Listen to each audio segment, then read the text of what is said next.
Hey everybody, I just got back last week from climbing Mount Rainier via the DC route with my friends. While I still have all of my gear out and sort of organized, I figured I'd show you what I brought.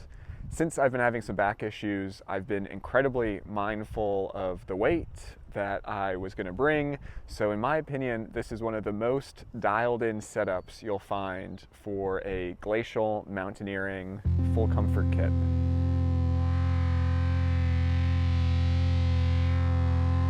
Let's start with what I wore for the 3 days. I really didn't bring a whole lot of clothes, so this was pretty much it.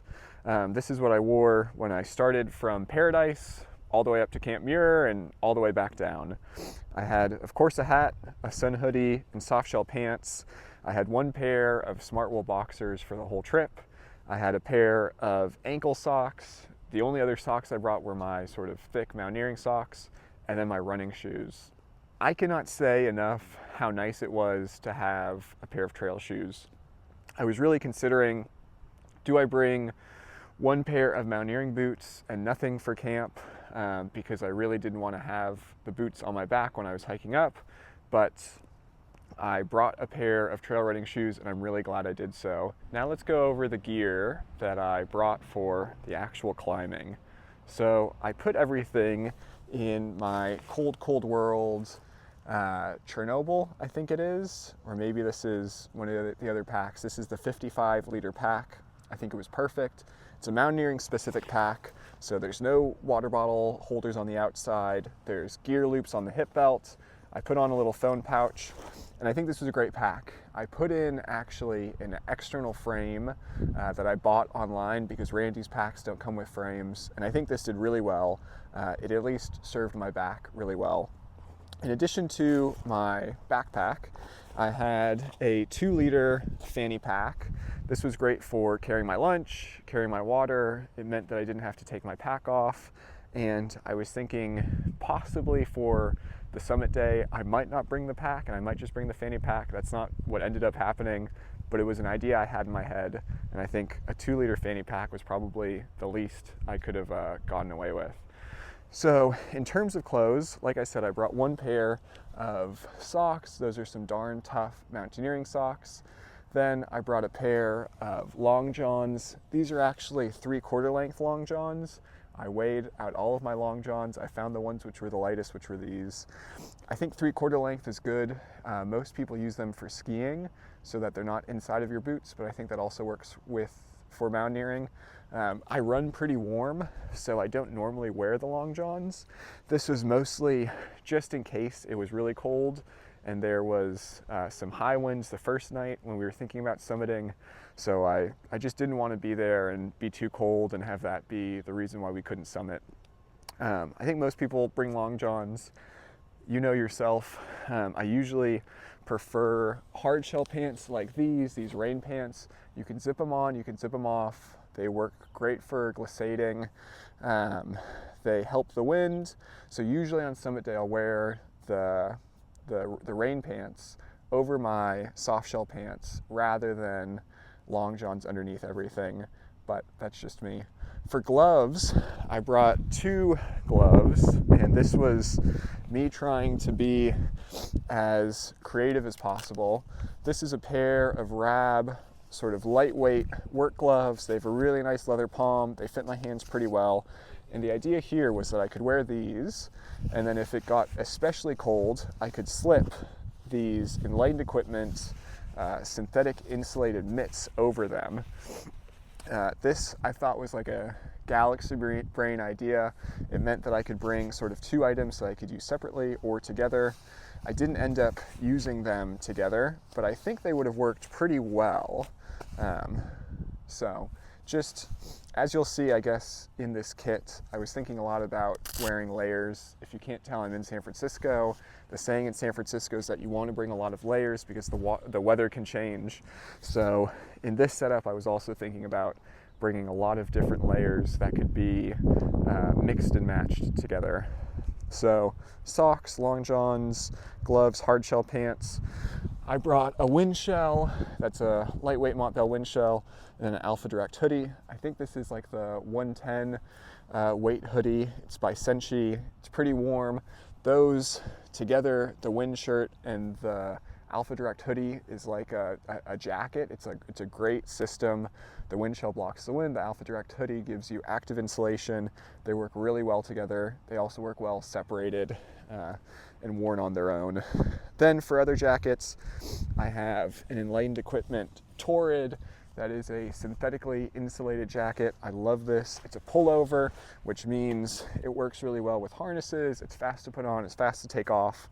This was my sort of mid-weight insulated layer. And then I have this Rab Mythic G. This is their like ultra premium 1000 fill powered down jacket. It even has some reflective coating on the inside that's supposed to help. The idea being that if it was really cold on summit day, I could put all of these things together and have the equivalent of like a really heavy belay parka, but they also work really well separate. I definitely wasn't cold on the trip at all, so I think I pretty much managed things.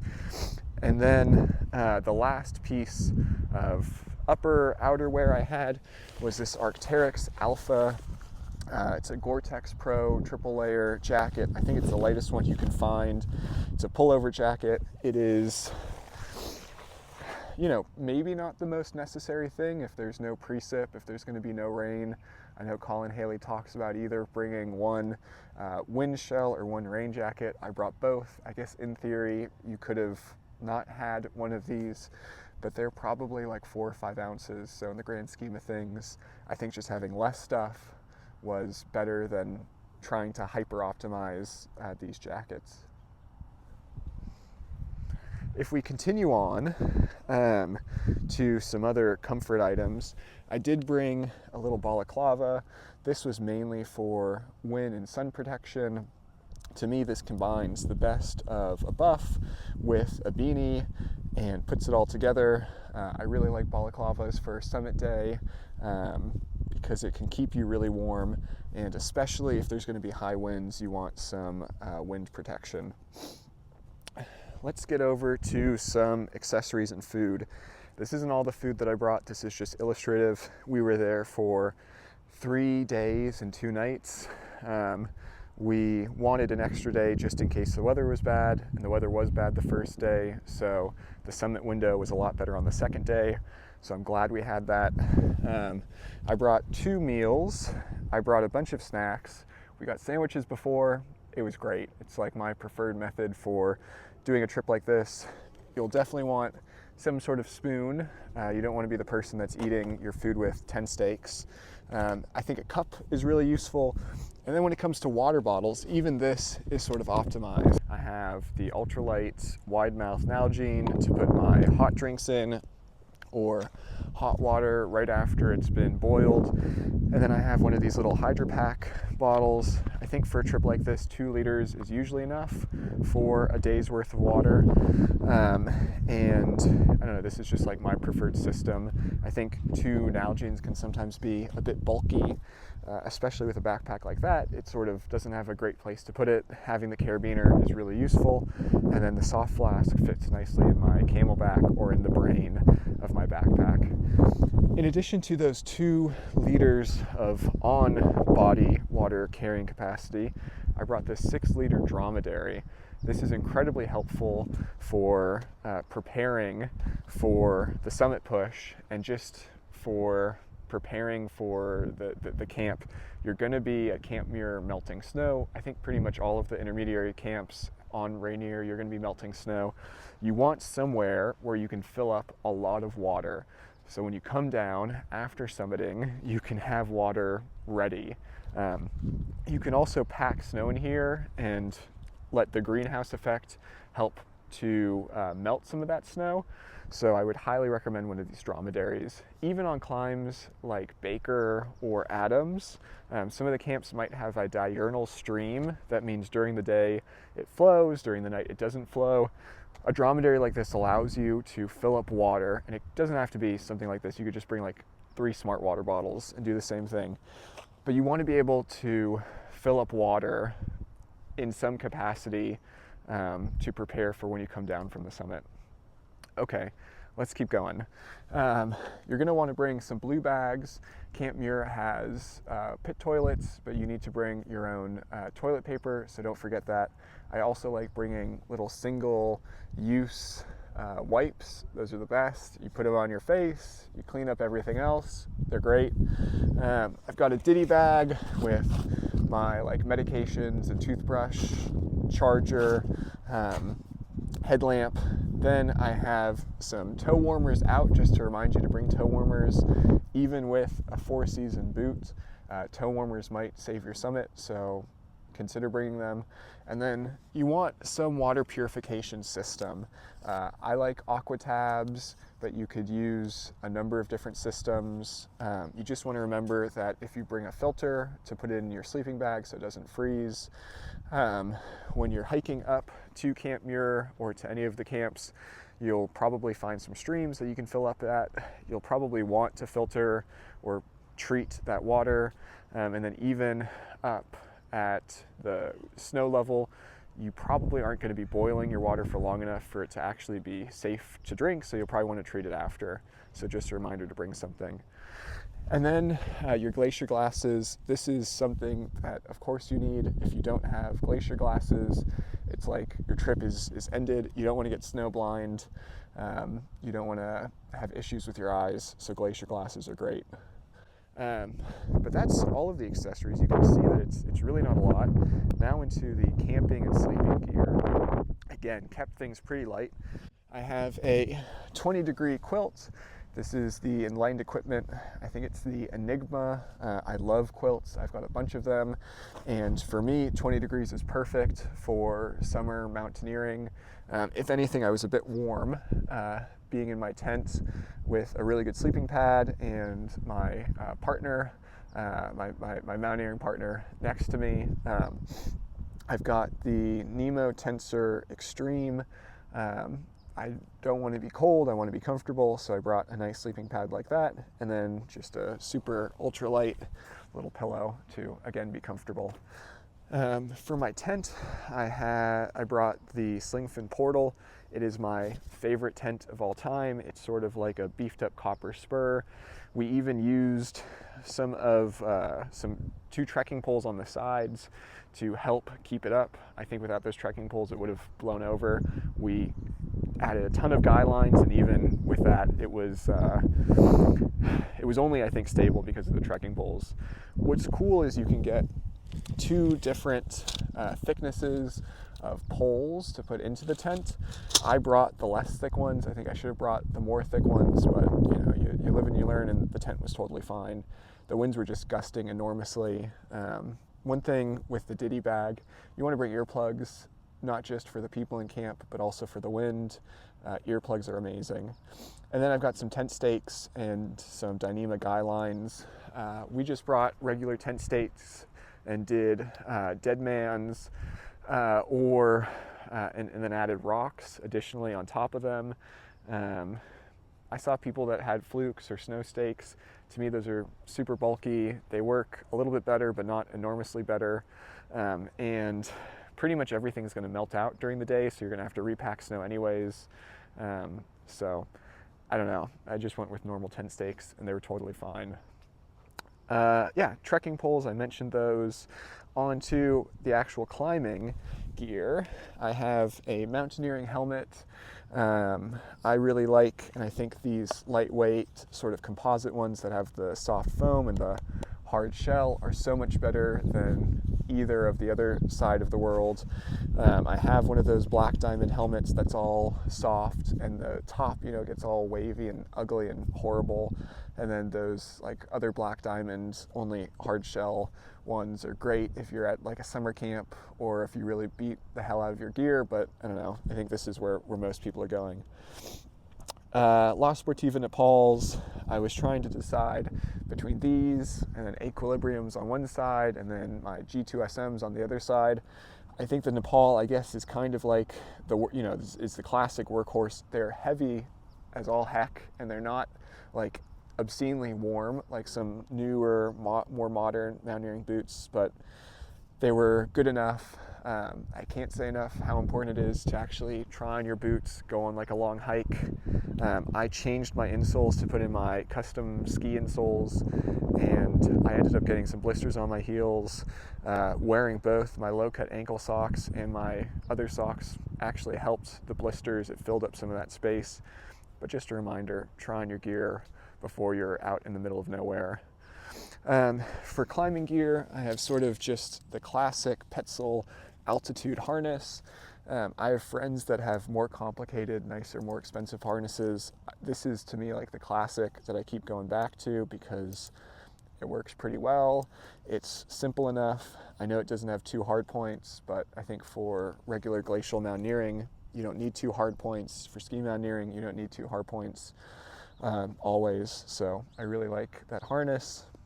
For crampons, I brought Petzl Irvis. They're like the classic 12-point steel crampon.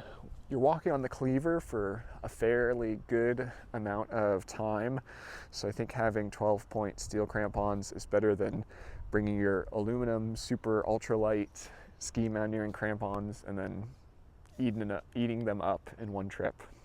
For my climbing gear, if you come in a little bit close, we can go through it. This is just sort of classic glacial mountaineering gear. I have some like Dyneema reinforced cord with a locker.